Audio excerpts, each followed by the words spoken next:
Halo, selamat datang di video pembelajaran geografi kelas 12. Senang sekali bisa belajar bersama kalian. Pada video kali ini, kita akan membahas 3 materi yang sangat menarik dan juga bermanfaat dalam kehidupan sehari-hari, yaitu peta, penginderaan jauh, dan sistem informasi geografis atau yang biasa disingkat SIG. Ketiganya adalah teknologi yang sekarang banyak dipakai di kehidupan nyata loh. Yuk, kita mulai. Oke, kita mulai dari topik pertama, yaitu jaringan transportasi. Coba bayangkan, setiap hari kamu pergi ke sekolah naik motor atau angkot. Nah, itu sudah jadi bagian dari jaringan transportasi. Secara sederhana, transportasi itu adalah kegiatan memindahkan orang atau barang dari satu tempat ke tempat lain.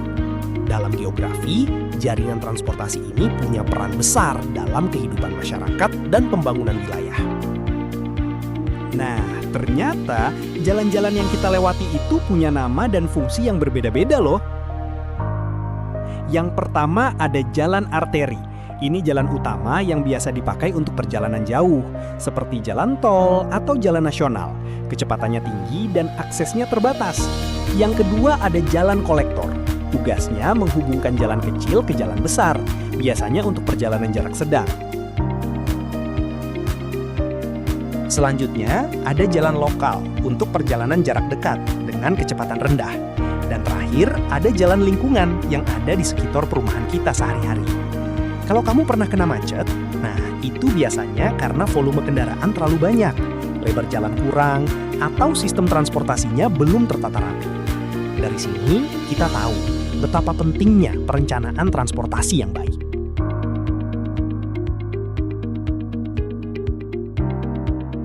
Nah, berbicara soal perencanaan, ada satu konsep penting lagi yang berkaitan erat dengan transportasi tadi, yaitu tata guna lahan. Kalau kamu perhatikan peta, ada area yang dicat hijau untuk vegetasi, merah untuk sawah, krem untuk permukiman. Itu semua adalah gambaran tata guna lahan. Intinya, tata guna lahan adalah cara kita mengatur penggunaan ruang di bumi supaya efektif dan berkelanjutan. Lalu, apa saja yang memengaruhi tata guna lahan di suatu wilayah? Ada 4 faktor utama. Pertama, faktor fisik, seperti jenis tanah, kondisi air, dan iklim. Kedua, faktor biologis, seperti tumbuhan dan jumlah penduduk. Ketiga, faktor ekonomi. Misalnya, tanah dekat pasar lebih sering dijadikan kawasan dagang. Keempat, faktor sosial dan kebijakan pemerintah. Karena aturan dan hukum juga menentukan suatu lahan boleh dipakai untuk apa. Dari keempat faktor tadi, lahirlah berbagai jenis penggunaan lahan yang bisa kita temui sehari-hari.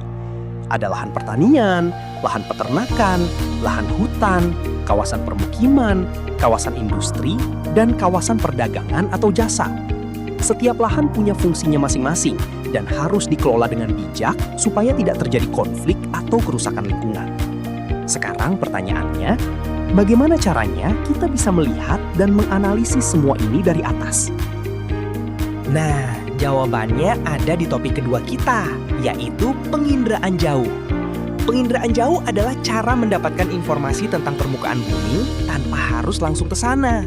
Bayangin kamu bisa foto seluruh wilayah Indonesia dari luar angkasa. Keren banget kan? Teknologi ini memanfaatkan sensor yang dipasang di satelit, pesawat udara, atau drone. Supaya penginderaan jauh bisa bekerja, dibutuhkan 7 komponen yang saling bekerja sama. Dimulai dari sumber tenaga, biasanya matahari. Lalu energi itu melewati atmosfer, mengenai objek di bumi, dipantulkan kembali, dan ditangkap oleh sensor di wahana, seperti satelit. Kemudian, data dikirim ke bumi untuk diolah, dan akhirnya sampai ke kita sebagai pengguna. Semuanya mesti ada supaya prosesnya berjalan. Dari proses tadi, dihasilkanlah yang namanya citra. Citra ini ada 2 jenis besar. Yang pertama, citra foto.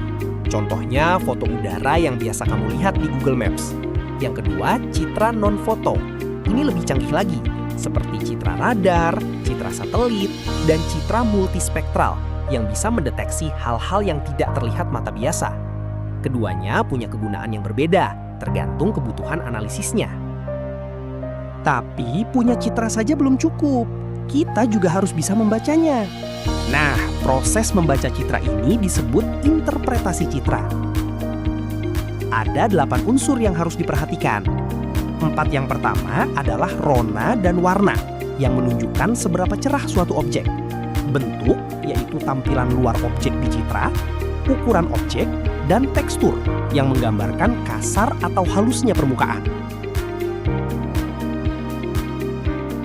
Melanjutkan tadi, 4 unsur berikutnya adalah pola, yaitu susunan objek yang berulang, seperti perkebunan yang rapi berbaris, bayangan yang membantu kita menebak tinggi suatu bangunan atau pohon, situs, yaitu posisi objek dibandingkan sekitarnya, dan asosiasi, yaitu hubungan antara satu objek dengan objek lain. Misalnya, kalau ada rel kereta, kemungkinan besar di dekatnya ada stasiun. Dengan kemampuan interpretasi itu, penginderaan jauh bisa dimanfaatkan di banyak bidang kehidupan. Misalnya untuk memetakan wilayah, memantau perubahan lahan dari waktu ke waktu, merencanakan jalur transportasi, hingga memantau bencana alam secara cepat dan akurat. Bahkan, petani dan nelayan pun bisa memanfaatkan teknologi ini untuk meningkatkan hasil produksi mereka. Tapi, bagaimana kalau data sebanyak ini perlu diolah lebih lanjut? Disinilah peran topik ketiga kita masuk. Topik ketiga dan terakhir adalah Sistem Informasi Geografis atau SIG. Kalau penginderaan jauh itu cara mengumpulkan datanya, maka SIG adalah alat untuk mengolah dan menganalisisnya. SIG adalah sistem berbasis komputer yang bisa menyimpan, mengelola, menganalisis, dan menyajikan data yang punya unsur lokasi atau keruangan.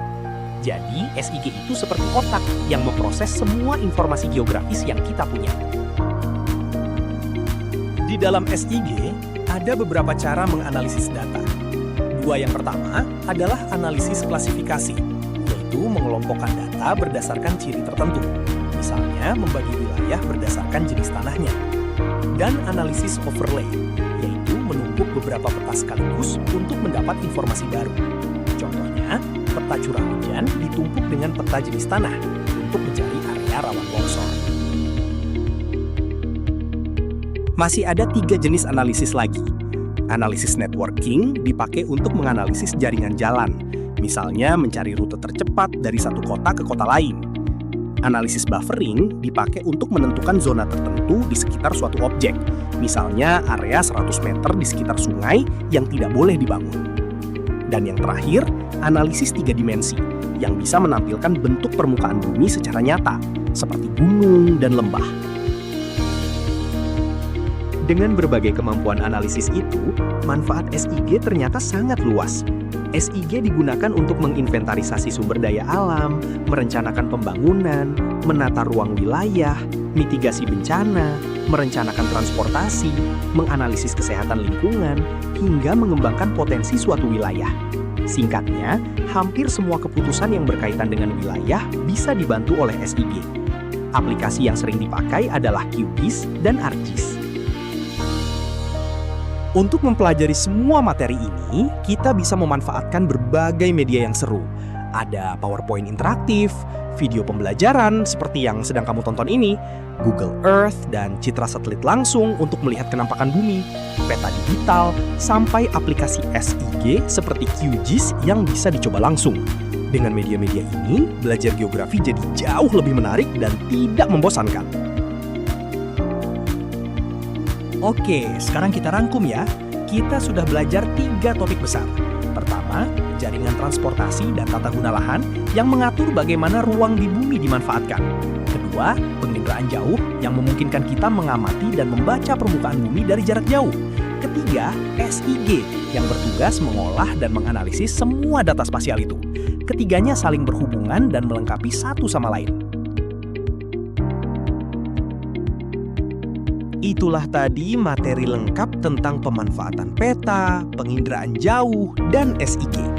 Semoga dengan memahami materi ini, kalian bisa melihat bahwa teknologi geografi bukan hanya soal hafalan, tapi benar-benar dipakai untuk membantu manusia merencanakan wilayah, menjaga lingkungan, dan menghadapi bencana. Sampai jumpa di video berikutnya, dan terus semangat belajar geografi.